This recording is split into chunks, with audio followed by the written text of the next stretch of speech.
वहीं बिहार की बांकीपुर विधानसभा सीट पर हुए उपचुनाव के नतीजों ने राज्य की राजनीति में नई हलचल पैदा कर दी है। 3 दशक से बीजेपी के कब्जे वाली इस सीट पर जनसुराज के संस्थापक प्रशांत किशोर ने बीजेपी उम्मीदवार नीरज सिन्हा को हराकर पहली बार विधानसभा में प्रवेश किया है। और ये परिणाम ऐसे समय पर आया है जब सम्राट चौधरी के नेतृत्व में एनडीए सरकार 243 सदस्यीय विधानसभा में 201 विधायकों के साथ मजबूत बहुमत से है और सरकार पर किसी तरह की राजनीति जो है वो खतरे में नहीं है। ऐसे में इसके बावजूद भी इस हार ने बीजेपी और मुख्यमंत्री सम्राट चौधरी के सामने नई राजनीतिक चुनौती खड़ी कर दी है। बांकीपुर सीट नितिन नवीन के राज्यसभा जाने और बीजेपी के राष्ट्रीय अध्यक्ष बनने के बाद से खाली हुई थी।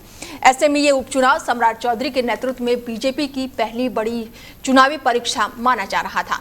पार्टी अपनी पारंपरिक सीट बचाने में असफल रही, जबकि प्रशांत किशोर ने इसे अपनी राजनीतिक स्वीकार्यता का बड़ा संदेश बना दिया है। 2025 के विधानसभा चुनाव में जनसुराज पार्टी एक भी सीट नहीं जीत सकी थी, लेकिन प्रशांत किशोर ने लगातार जनसंपर्क अभियान जारी रखा और इस उपचुनाव को उनकी राजनीतिक अग्नि परीक्षा भी माना जा रहा था, जिसमें उन्होंने सफलता हासिल की। विधानसभा में भले ही जनसुराज का केवल एक विधायक होगा, लेकिन प्रशांत किशोर की मौजूदगी उन्हें विपक्ष की राजनीति में प्रभावशाली आवाज बना सकती है।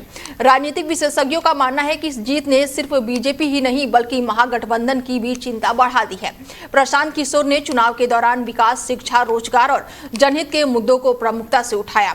उन्हें बीजेपी के पारंपरिक अडिग जाति विरोधी वोटों का भी समर्थन मिलने की चर्चा है और यदि वो इस तरह के जन मुद्दों को लेकर सक्रिय रहे तो आने वाले सालों में बिहार की राजनीति में नया समीकरण बन सकता है।